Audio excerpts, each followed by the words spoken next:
नमस्कार साथियों, हिंदी नेटशाला में आप सभी का पुनः हार्दिक अभिनंदन है। हम पढ़ रहे हैं हिंदी साहित्य का वस्तुनिष्ठ इतिहास। इसके अंतर्गत आधुनिक काल की विभिन्न धाराओं जैसे कि भारतेंदु युग, द्विवेदी युग, प्रगतिवादी, प्रयोगवादी, प्रपद्यवाद और उसके बाद नई कविता धारा में हमने प्रवेश कर लिया है। तो हम नई कविता से संबंधित महत्वपूर्ण कवियों के विषय में अध्ययन कर रहे हैं। इनकी प्रमुख रचनाएं कौन सी हैं, इनकी प्रमुख परीक्षा में पूछे जाने वाले काव्य संग्रह कौन से हैं और कविता के अंतर्गत कौन कौन से अन्य आंदोलन चले, इन सब के विषय में जानकारी आज की कक्षा में हम प्राप्त करेंगे।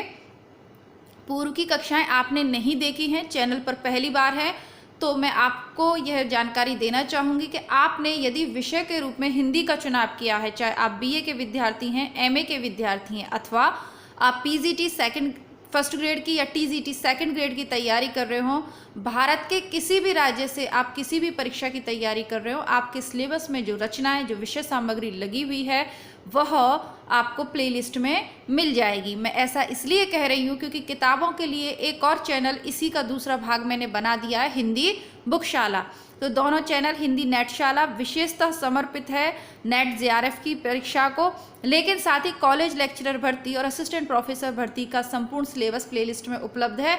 जिस भी परीक्षा की आप तैयारी कर रहे हो उसका सिलेबस आप अपने हाथ में लें और प्लेलिस्ट से उसे चेक कर लें, आपको सभी कुछ उपलब्ध हो जाएगा। आइए ध्यान केंद्रित करते हैं आज की कक्षा पर। नई कविता धारा के कई कवियों के विषय में जानकारी हमने कल प्राप्त कर ली थी, जिनमें से अज्ञे, शमशेर बहादुर सिंह, मुक्तिबोध के विषय में जानकारी प्राप्त करते हुए भवानी प्रसाद और नरेश मेहता तक हमने जानकारी प्राप्त कर ली थी। आज हम नरेश मेहता से ही अपनी कक्षा को प्रारंभ करेंगे। नरेश मेहता के विषय में पांडे जी, सरस्वती पांडे जी लिखते हैं कि नरेश मेहता नए कवियों में महत्वपूर्ण हस्ताक्षर हैं।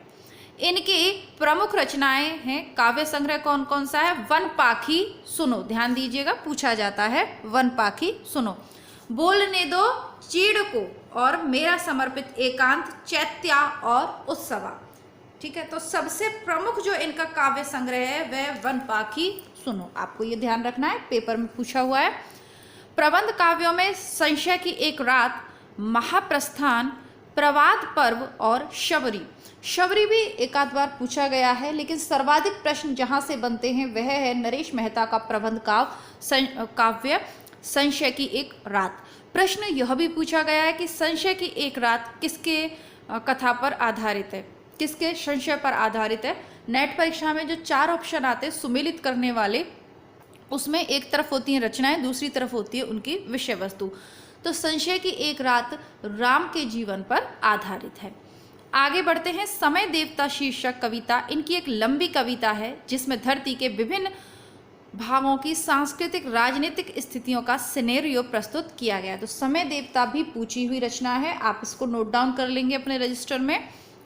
सब कुछ आपको नोट डाउन करने की ज़रूरत नहीं है, और यदि आप समर्थ हैं तो पुस्तकें खरीदिए, यदि समर्थ नहीं है तो पूरी पुस्तक को भी खरीदने की आवश्यकता नहीं है। मैं जो आपको हाईलाइट करवाती हूँ या मुख्य बिंदु बताती हूँ उन्हें 5 मिनट में आप अपनी किसी भी नोटबुक में, किसी भी रजिस्टर में नोट कर लें और परीक्षा से पूर्व उन्हें रिवाइज कर लें, आपका उतने में भी काम हो जाएगा। हाँ, आपको पुस्तकों का संग्रह करना है वो एक अलग बात है, बाकी आपकी आवश्यकता की जितनी पुस्तकें हैं चैनल पे उपलब्ध हैं।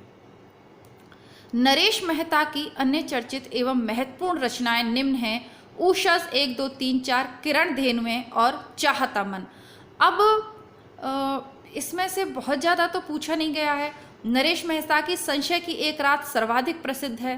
थोड़ा सा शबरी को देख लीजिए, काव्य संग्रह में वन पाखी सुनो पूछा जाता है, और समय देवता इनकी एक कविता है जो पूछी जाती है। 3-4 चीज़ें आपको इनकी याद रखनी हैं। बाकी इस बार ही वो अगर कुछ और पूछ ले तो बात अलग है, अन्यथा तो नई कविता धारा में अन्य भी महत्वपूर्ण कवि हैं, तो नरेश मेहता की यही रचनाएं पूछी जाती हैं।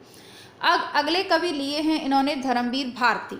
धर्मवीर भारती मूलतः प्रेम के कवि हैं। इनकी रचनाएं हैं ठंडा लोहा 1952, अंधा युग 1955, कनुप्रिया 1959, 7 गीत वर्ष 1959 और देशांतर।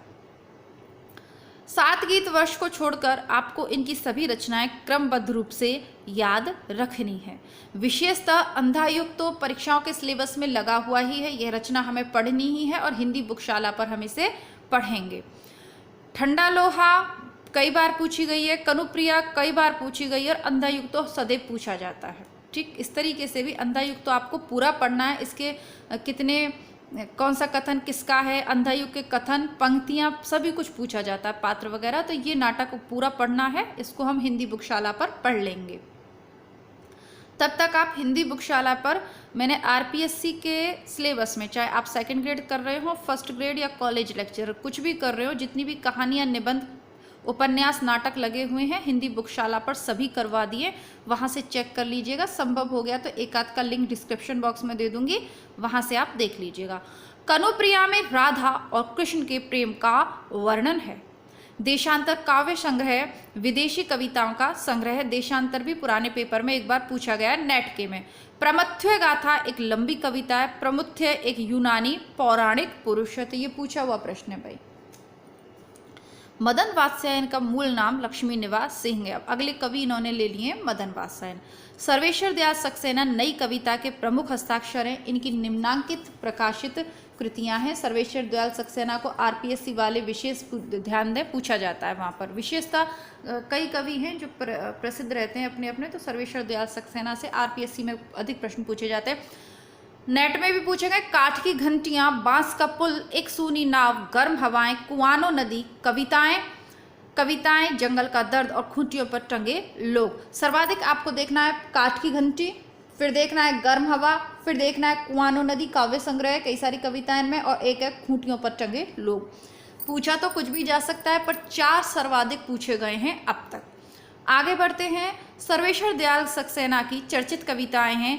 कॉफी हाउस में एक मेलोड्रामा, अहम से मेरे बड़ी हो तुम, विगत प्यार और लिपटा रजाई में, और मैंने कब कहा। केदारनाथ सिंह नई कविता में बिंब को बहुत महत्व देते हैं। एक हमने प्रारंभ में ही पढ़े थे, नई कविता के प्रारंभ में कौन पढ़े थे? केदारनाथ अग्रवाल। फूल नहीं रंग बोलते हैं, वो एक अलग हैं, और केदारनाथ सिंह ये अलग व्यक्तित्व है। एक दूसरे की रचनाओं को एक दूसरे में घालमेल नहीं करना है।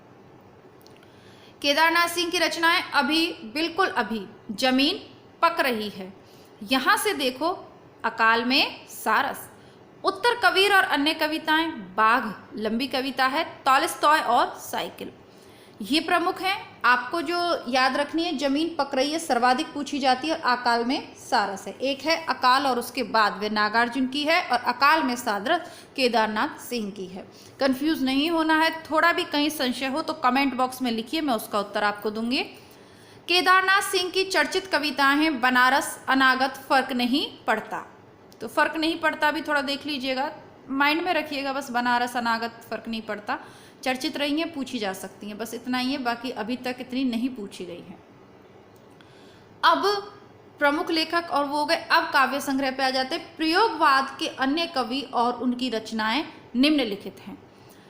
कवियों में देखते हैं रामविलास शर्मा, प्रयोगवाद के अंतर्गत इन्होंने रचना लिखी है। रूप तरंग, सदियों के सोए जाग उठे, बौद्ध वैराग्य तथा प्रारंभिक कविताएं। प्रभाकर माचवे, मेपल, स्वप्न भंग और अनुक्षण। तो प्रभाकर माचवे का स्वप्न भंग थोड़ा सा देखिएगा। नेमीचंद्र जैन का अचानक हम फिर और एकांत। गिरिजा कुमार माथुर की मंजीर, नाश और निर्माण, धूप के धान, शिला पंख चमकीले, छाया मत छूना, भीतरी नदी की यात्रा, अभी कुछ और, साक्षी रहे वर्तमान और पृथ्वी कल्प। तो गिरिजा कुमार माथुर की जो सर्वाधिक पूछी हुई रचना है वह है धूप के धान। आज मेरे पास पेंसिल नहीं है तो पेन से ही मैं निशान लगा रही हूँ, बट कोई बात नहीं, आप लगाइएगा। भारत भूषण अग्रवाल के छवि के बंधन, जागते रहो, मुक्ति मार्ग, ओ अप्रस्तुत मन, कागज के फूल, एक उठा हुआ हाथ, उतना वह सूरज और अनुपस्थित लोग। इसके अलावा शकुंत माथुर के हैं चांदनी चूनर, अभी और कुछ लहर नहीं टूटेगी। हरिनारायण व्यास के हैं मृग और तृष्णा, त्रिकोण पर सूर्योदय, बरगद के चिकने पत्ते। रघुवीर सहाय की है सीढ़ियों पर धूप में, आत्महत्या के विरुद्ध, हंसो हंसो जल्दी हंसो, लोग भूल गए कुछ पते कुछ चिट्ठियां और एक समय था। अब रघुवीर सहाय को देख लीजिए। देखिए ये सभी वो हैं जिनको हम प्रयोगवाद के अंतर्गत पढ़ चुके हैं। जो अज्ञे ने तार सप्तकों का संपादन किया था, तो उन तार सप्तकों में जिन कवियों को संग्रहित किया गया था ये वही कवि हैं और उनकी ये कविताएं जो तार सप्तक के संकलन में आपको देखने को मिलेंगी। तो रघुवीर सहाय की सीढ़ियों पर धूप में, आत्महत्या के विरुद्ध और कुछ पते कुछ चिट्ठियाँ, ये 3 रचनाएं आपको याद रखनी है इनके प्रकाशन वर्ष के अनुसार। देख लेते हैं। सीढ़ियों पर धूप 60 में इन्होंने लिखी, आत्महत्या के विरुद्ध उसके 7 साल बाद 67 में लिखी, कुछ पते तथा कुछ चिट्ठियाँ ये इन्होंने 1989 में लिखी। तो इनको क्रमबद्ध रूप से आपको याद करना है। क्यों? क्योंकि ये पूछी भी गई हैं और अपनी तरीके की सर्वश्रेष्ठ रचनाओं में से हैं, इसलिए भी। विजयदेव नारायण साखी, साखी, मछली घर और संवाद तुमसे। तो विजयदेव नारायण शाही की सबसे प्रसिद्ध है मछली घर। कुंवर नारायण की है चक्रव्यूह, परिवेश, हम तुम, अपने सामने, कोई दूसरा नहीं इन दिनों। प्रबंध काव्य है आत्मजयी और वाजश्वा के बहाने। तो प्रबंध काव्य इनका बहुत ज़्यादा पूछा जाता है। कुंवर नारायण से प्रश्न आएगा तो या तो आत्मजयी पूछा जाता है 1965, या वाजश्वा के बहाने नया ही अभी 2008 में प्रकाशित हुआ है। नए से तात्पर्य उतना पुराना नहीं है, 2000 का ये, बाकी तो बहुत पुराने हैं। ठीक। तो अब आपने छायावादोत्तरी काव्य के विषय में काफ़ी अच्छी जानकारी प्राप्त कर ली है। छायावादोत्तरी काव्य में प्रमुख कवि कौन से रहे, किस धारा के रहे, आपने अच्छे से जान लिया। उनकी कविताएं जान ली, उनके काव्य संग्रह जो पूछे गए वह भी जान लिए। अब बात करेंगे साठोत्तरी कविता आंदोलन पर। साठोत्तरी कौन सी? जो 1960 के बाद कविताएं रची गई। जैसे नई कहानी धारा पढ़ते हैं ना हम, स्वतंत्रता प्राप्ति के बाद की कहानियाँ, उसी तरीके से 1960 के बाद की रचनाओं को साठोत्तरी कविता हम कहते हैं। आशा कर रही हूँ कक्षा आपको अच्छी लग रही होगी, और बाकी तो मैं आपको इसका वाचन करके ही सुना सकती हूँ। जो लिखा है वह मैं आपको पढ़कर सुना रही हूँ ताकि आप लोगों की समय की बचत हो सके। इस समय को आप अन्य तैयारी में लगाइए, अन्य जो आपके टॉपिक रह गए उसकी तैयारी में लगाइए। इन किताबों को जिनका मैं वाचन कर सकती हूँ, इनको आप काम करते हुए मोबाइल अपना ऑन करके, स्पीकर ऑन करके सुनते रहिए। 1 से 2 बार सुनेंगे, चीज़ें आपके धीरे धीरे समझ में आने लगेंगी और कंठस्थ होने लगेंगी। और आगे बढ़ते हैं। 7वें दशक के आरंभ में 7 कवियों का एक काव्य संग्रह इलाहाबाद से विद्रोही पीढ़ी नाम से प्रकाशित हुआ। 7वें दशक के आरंभ में 7 कवियों का काव्य संग्रह इलाहाबाद से विद्रोही पीढ़ी नाम से प्रसिद्ध रहा। देखिए इलाहाबाद जो है ना, उत्तर प्रदेश का इलाहाबाद हिंदी कवियों का, लेखकों का गढ़ रहा है। ठीक है। सन 1963 में जगदीश चतुर्वेदी के संपादन में 14 कवियों का काव्य संग्रह प्रारंभ शीर्षक से प्रकाशित हुआ, जिसमें अभिनव काव्य की स्थापना का दावा किया गया। प्रारंभ में संकलित 14 कवि हैं जगदीश चतुर्वेदी, कैलाश वाजपेयी, नरेंद्र धीर, राजकमल चौधरी, केशु, ममता अग्रवाल, श्याम परमार, विष्णुचंद्र शर्मा, श्याम मोहन श्रीवास्तव, मनमोहनी, रमेश गौड़, राजीव सक्सेना, स्नेहमयी चौधरी, नर्मदा प्रसाद त्रिपाठी। जगदीश चतुर्वेदी ने सन 1964 में डॉक्टर इंद्रनाथ मदान एवं रमेश कुंतल मेघ द्वारा संपादित अभिव्यक्ति में अभिनव काव्य का एक नया नाम एंटी पोएट्री या अकविता दिया। यहाँ से प्रश्न पूछा जाएगा, दोबारा पढ़ के सुना देती हूँ, ध्यानपूर्वक पढ़िएगा। इंद्रनाथ मदान नाम को याद रखिएगा, रमेश कुंतल मेघ। 1964 में इंद्रनाथ मदान, रमेश कुंतल मेघ द्वारा संपादित अभिव्यक्ति में अभिनव जो काव्य था उसको एक नया नाम एंटी पोएट्री या अकविता दिया गया। पोएट्री, अब तक हम जान रहे थे, शुक्ल का निबंध पढ़ते हम, कविता क्या है, हम जान रहे थे कि कविता में क्या क्या होना चाहिए, क्या क्या नहीं होना चाहिए, सब देख रहे थे। लेकिन यहाँ तो 1964 में आके क्या हुआ, एक आंदोलन ही चल गया जिसका नाम था अकविता, जो कविता जैसा नहीं है, जिसमें कोई तुकबंदी नहीं थी, कोई लय नहीं थी, और आप स्वतंत्र थे, बिल्कुल बंधन रहित थे कुछ भी रचने लिखने के लिए। सन 1965 ईस्वी में श्याम परमार ने अकविता पत्रिका का प्रवर्तन किया। श्याम परमार ही अकविता आंदोलन के प्रवर्तक हैं। श्याम परमार ने अकविता को निषेध काव्य से अलग मानते हुए लिखा, यह अंतर विरोधों की अन्वेषित, विभाजित व्यक्तित्व की शोधक और परिपक्व निर्वैयक्तिकता की द्योतक है। कहानी आंदोलन बहुत ज़्यादा पूछा जाता है, लेकिन आप कविता के श्याम परमार को भी याद रख लीजिए, कोई बात नहीं, ठीक है। श्याम परमार ने ये कह दिया। उसके बाद 73 में, 64 में तो ये हो गया, 73 में जगदीश चतुर्वेदी ने 11 कवियों का फिर पुनः एक नया काव्य संग्रह निदेश शीर्षक से प्रकाशित करवाया। अस्वीकृत कविता की स्थापना श्री राम शुक्ल ने उत्कर्ष के माध्यम से की, जुलाई 1969। बीट जनरेशन की स्थापना सर्वप्रथम 1952 में अमेरिका में हुई। प्रवर्तक थे जैक करुआक और एलन गिन्सबर्ग की महत्वपूर्ण काव्य कृति हाउल का प्रकाशन 1954 में हुआ। बीट पीढ़ी बंगाल की भूखी पीढ़ी के माध्यम से आया। हिंदी में बीट पीढ़ी का प्रवर्तक राजकुमार चौधरी को माना जाता है। बंगाल का ये शुक्ल वाला जब आप पढ़ेंगे ना, खड़ी बोली का विकास, और वहाँ पर आप आएंगे तो वहाँ देखेंगे कि बंगाल से भी काफ़ी प्रेरणा आई हिंदी के कवियों को एक समय। युयुत्सावादी कविता आंदोलन का प्रवर्तन शलभ श्री राम सिंह ने 1965 में कलकत्ता से प्रकाशित युयुत्सा पत्रिका से किया। नव प्रगतिशील काव्य आंदोलन का प्रवर्तन नवल किशोर ने किया। तो छोटी छोटी सी लाइनें याद रख लीजिएगा या कहीं नोट कर लीजिएगा। फिर संग्रह हुए। अब आगे ने एक बार क्या संग्रह कर लिया कि सब लोग संग्रह बना रहे हैं। कैसे कि 1968 में डॉक्टर रणजीत ने 8 कवियों की रचनाओं का संकल्प प्रतिशुद्ध पीढ़ी शीर्षक से प्रकाशित करवाया। आज की कविता आंदोलन का प्रवर्तन हरीश मदानी ने किया। वाम कविता या प्रतिबद्ध कविता आंदोलन का प्रवर्तन डॉक्टर परमानंद ने किया। सनातन सूर्योदय आंदोलन के प्रवर्तन वीरेंद्र कुमार जैन ने भारतीय पत्रिका के माध्यम से मार्च 62 में किया। रविंद्र भ्रमर द्वारा 1967 में सहज कविता आंदोलन का प्रवर्तन किया। रविंद्र भ्रमर ने संचेतना पत्रिका के जून 1973 के विचार कविता विशेषांक के माध्यम से विचार कविता आंदोलन का प्रवर्तन हुआ। संचेतना के तत्कालीन संपादक डॉक्टर महीप सिंह और डॉक्टर नरेंद्र मोहन थे।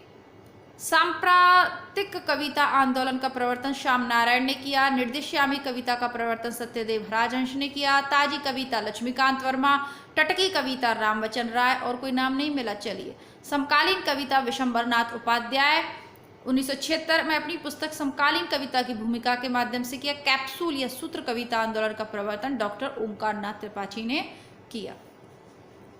ये सारे आंदोलन हैं, देख लीजिएगा, बाकी तो कम ही पूछे जाते हैं। महीप सिंह का कहानी आंदोलन वगैरह उधर ज़्यादा पूछते हैं, सचेतन कहानी वगैरह में।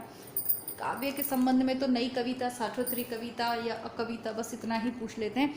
बाकी देख लीजिएगा, क्योंकि कई बार भरोसा नहीं लगता कौन सा प्रश्न कहाँ से आ जाए, लेकिन अब तक ये नहीं पूछे गए। गद्य के क्षेत्र में ये चीज़ें ज़्यादा पूछी जाती हैं। मुख्यतः तो अपना तार सप्तक और इधर तक ही जो है संभावना रहती है। समकालीन कवि और काव्य संग्रह जगदीश गुप्त का है नाव के पांव, शब्ददंश, हिमबद्ध, युग्म, छंद, शती, आदिम एकांत। दुष्यंत कुमार का है सूर्य का स्वागत, आवाजों के घेरे, जलते हुए वन का वसंत, साये में धूप। तो दुष्यंत कुमार का साये में धूप 1975 याद कर लीजिएगा। श्रीकांत वर्मा का है दिनारंभ, माया दर्पण, जलसा घर और मगध। तो श्रीकांत वर्मा का आप जलसा घर 1973 और मगध थोड़ा सा देख लीजिएगा। राजकमल चौधरी का है कंकावती, मुक्ति प्रसंग और स्वरगंधा। तो इनका आप मुक्ति प्रसंग याद रख लीजिएगा। रामदर्श मिश्र का है वेरंग बेनाम चिट्ठियां, पक गई है धूप, कंधे पर सूरज, दिन एक नदी बन गया, शब्द तेज सेतु और बारिश में भीगते हुए जो है बच्चे। सुदामा पांडे धूमिल का संसद से सड़क 1972, कल सुनना मुझे 76, सुदामा पांडे का प्रजातंत्र 84। तीनों ही रचना आपको याद करनी है। चंद्रकांत देवताले का हड्डियों में छिपा ज्वर, दीवारों पर खून से लकड़बग्गा हंस रहा है और रोशनी के मैदान की तरफ भूखंड तप रहा है। आग हर चीज में बताई गई थी, पत्थर की बेंच, इतनी पत्थर रोशनी, बदला बेहद महंगा सौदा, उजाड़ में संग्रहालय। जहां थोड़ा सा सूर्योदय होगा, पत्थर फेंक रहा हूं, बस इनका आप पत्थर फेंक रहा हूं देख लीजिएगा, देवतले जी का। विनोद कुमार शुक्ल लगभग जय हिंद, वह आदमी चला गया नया गर्म कोट पहनकर, विचार की तरह सब कुछ होना बचा रहेगा, अतिरिक्त नहीं, कविता से लंबी कविता आकाश धरती को खटखटाता है। भगवत रावत नाम आप पहली बार सुन रहे होंगे। समुद्र के बारे में दी हुई दुनिया हुआ कुछ इस तरह, सुनो हीरामन अथरूप कुमार कथा, सच पूछो तो विदा कथा, हमने उनके घर देखे, ऐसी कैसी नींद, निर्वाचित कविताएं, कहते हैं दिल्ली की है कुछ आबो हवा, और अम्मा से बातें, देशिक राग है।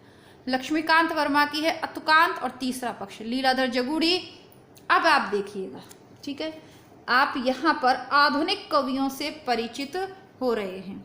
ठीक, लीलाधर जगूड़ी अलग से नाम भी दिया हुआ है कई परीक्षाओं के सिलेबस में, लिख देती हूँ यहाँ पे। ये आपको थोड़े से इनसे परिचय कम लगेगा क्योंकि अब तक हमने इन कवियों के विषय में बहुत ज़्यादा नहीं पढ़ा। ठीक है, आधुनिक युग के कवि हैं ये।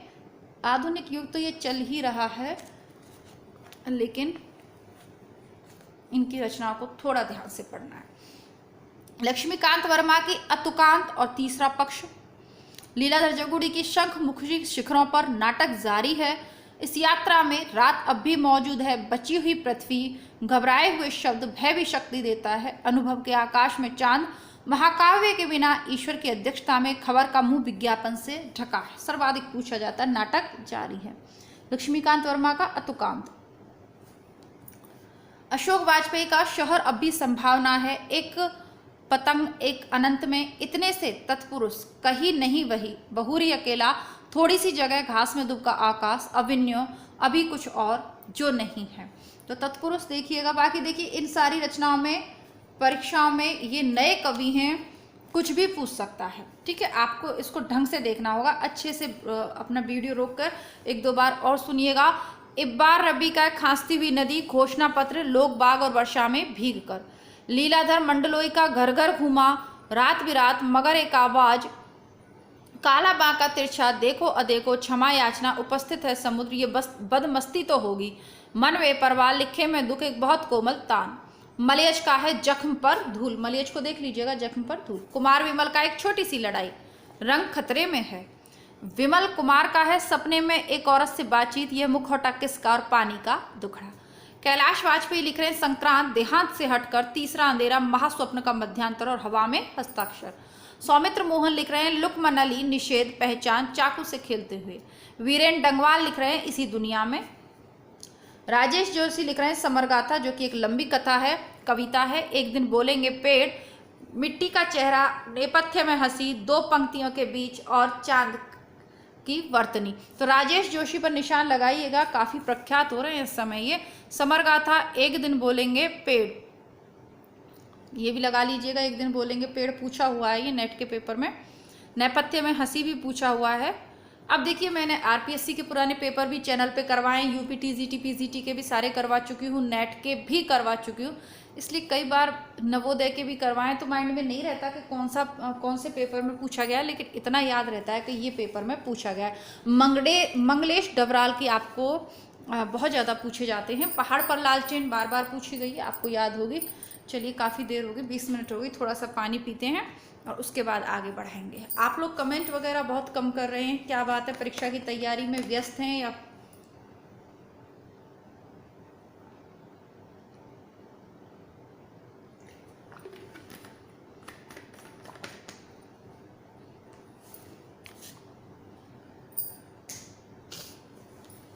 पहाड़ पर लालटेन, घर का रास्ता, हम जो देखते हैं, आवाज भी एक जगह है, मुझे दिखा एक मनुष्य, नरेंद्र देन की दरवाजा खुलता है, तीता के लिए कविताएं, यह मैं हूँ पत्थर। उदाहरण के लिए सराय में कुछ दिन, काला सफेद प्रविष्ट होता है, चौराहे पर लोहार। तो सराय में कुछ दिन और चौराहे पर लोहार, दो देख लीजिएगा। ऋतुराज की है एक मरण धर्मा और अन्य, एक ही है बेचारे की, देख लीजिएगा। मदन कश्यप की है लेकिन उदास है पृथ्वी, नीम रोशनी में, और क्रूज। चलिए आगे बढ़ते हैं, अरुण कमल को देखते हैं। अपनी केवल धार 1980, ये पुरस्कृत रचना है, पूछी जाएगी। नए इलाके में 96, सबूत क्रमबद्ध से देखते हैं। अपनी केवल धार 80, सबूत 89, नए इलाके में 96 और पुतली में संसार 2001। ज्ञानेंद्रपति आंख हाथ बनते हुए, शब्द लिखने के लिए कागज बना है, गंगा तट और संस्यात्मा भिनसार। ज्ञानेंद्रपति की है संस्यात्मा। कुमार अंबुज को देख लीजिए, किवाड़, क्रूरता, अनंतिम, अतिक्रमण और अमीरी रेखा। तो इनको अनंतिम देख लीजिएगा, कुमार अंबुज की अनंतिम देखिएगा। स्वप्न श्रीवास्तव लिखते हैं, ईश्वर एक लाठी है, ताक पर दिया सलाई, मुझे दूसरी पृथ्वी चाहिए। बद्री नारायण की सच सुने कई दिन हुए, शब्द पदियम खुदाई में हिंसा। निलय उपाध्याय की अकेला घर हुसैन का कटौती।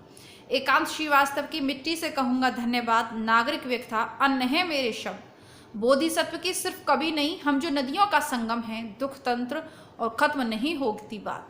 उदय प्रकाश की सुनो कारीगर, अबूतर कबूतर, रात में हारमोनियम और कौसे कबूतर। तो अबूतर कबूतर इनकी देख लीजिएगा। इल्मा कबूतर किसकी है? अलमा कबूतर मैत्री पुष्पा की है ना। प्रयाग शुक्ल की यह लिखता हूँ, बीते कितने बरस कविता 93। रमेश चंद्र शाह की कछुए की पीठ पर, हरिश्चंद्र आओ नदी भागती आई, प्यारे मुचकुंद देखते हैं शब्द भी अपना समय। रमेश चंद्र शाह कछुए की पीठ पर। रमेश चंद्र शाह की भी पूछी जा रही हैं आजकल। बलदेव वंशी, अंधेरे के बावजूद बच्चे की दुनिया, कोई आवाज नहीं, उपनगर में वापसी, बाक गंगा, आलोक धनुआ की दुनिया रोज बनती है, श्री राम वर्मा की कालपत्र। ठीक है, अब महिला कवित्रियों को देख लेते हैं। इसमें से आपके एक प्रश्न ज़रूर आएगा भाई। मैं पुनः आपसे कह दे रही हूँ, आज के वीडियो का ये जो वाला पार्ट है, लास्ट वाला पार्ट है, यहाँ से आपके 1 से 2 प्रश्न फंसने ही हैं। ध्यान से देखिएगा, 2-3 बार देख लेना। समकालीन महिला कवित्री कौन सी है? कात्यायनी, चेहरे पर आँच, 7 भाइयों के बीच चंपा, और इस पौरुषपूर्ण समय में जादू नहीं कविता, राख अंधेरे की बारिश में और फुटपाथ पर कुर्सी। अनामिका, गलते पत्तों की चिट्ठी, बीजाक्षर, समय के शहर में, अनुष्टुप, कविता में औरत और खुरदरी हथेलियां। बीजाक्षर देख लीजिएगा अनामिका का। नीलेश रेगुवंशी, घर निकासी, पानी का स्वाद। इंदु जैन, आंख से भी छोटी चिड़िया, हमसे पहले भी लोग यहाँ थे, हवा की मोहताज क्यों रहूं, कौन तेरा कौन सा, कुछ ना कुछ टकराएगा जरूर। मैत्री पुष्पा की है लकीरें। गगन गिल की है, एक दिन लौटेगी लड़की, अंधेरे में बुढ़ा, यह आकांक्षा समय नहीं, थपक थपक दिल थपक थपक। अर्चना वर्मा, कुछ दूर तक लौटा है विजेता। पद्मा सचदेवा, मेरी कविता मेरे गीत। जया जादवानी, मैं शब्द हूँ अनंत संभावनाओं के बाद भी। गीता शरी की है, कविता जितना हक। नीरजा माधव की है, प्रथम छंद से स्वप्न, प्यार लौटाना चाहेगा। प्रस्थान त्रयी। और वर्तिकानंदा की है, मरजानी। और एक और है मित्रो मरजानी, जो इनकी नहीं है, आगे पढ़ेंगे उसको, कृष्णा सोविती और वहाँ पर। ठीक है, अब ये सब काव्य पंक्तियाँ हैं, इनको कल की कक्षा में हम पढ़ेंगे। और आधुनिक काल की कुछ प्रमुख कवियत्रियाँ भी रह गई हैं। ठीक है, तो उनको भी जो है हम देखेंगे, निसंदेह सभी को देखेंगे, सभी कुछ करेंगे, पर कल की कक्षा में पढ़ेंगे, क्योंकि नया टॉपिक है काव्य पंक्तियाँ। आज रचनाएं पढ़ ली, कल काव्य पंक्तियाँ पढ़ेंगे, सबको मिक्सचर नहीं करेंगे। आप लोगों को क्या करना है ये मैं कहूँगी नहीं, आपको जो करना है वो कर सकते हैं। आप स्वतंत्र हैं मेरी तरफ से क्या, सभी की तरफ से स्वतंत्र हैं। हाँ, आपको अगर अच्छा लगे तो अपने मित्रों को जोड़ने का प्रयास करें, बाकी आप स्वयं समझदार हैं। मिलती हूँ कल, धन्यवाद, नमस्कार, जय।